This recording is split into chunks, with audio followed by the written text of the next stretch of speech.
ತಟ್ಟೆ, ಹಾಲು ಮತ್ತು ಇಯರ್ಬಡ್, ಫುಡ್ ಕಲರ್, ಪಾತ್ರೆ ತೊಳೆಯುವ ಸಾಬೂನು. ನಾನು ಒಂದು ತಟ್ಟೆಯಲ್ಲಿ ಹಾಲನ್ನು ತೆಗೆದುಕೊಂಡಿದ್ದೇನೆ.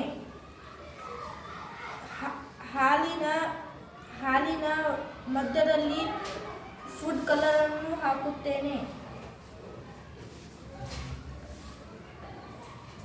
ಇಯರ್ಬಡ್ ನ ಒಂದು ತುದಿಗೆ ದ್ರವ ಸಾಬೂನನ್ನು ಸವರಿ ಹಾಲಿನ ಮಧ್ಯದಲ್ಲಿಡುತ್ತೇನೆ.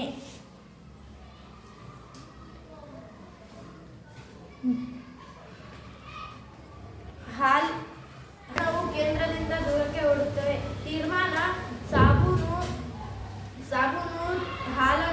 ಸಾಬೂನು ಹಾಲನ್ನು ಮೇಲ್ಮೈ ಸೆಳೆತವನ್ನು ಕಡಿಮೆ ಮಾಡುತ್ತದೆ.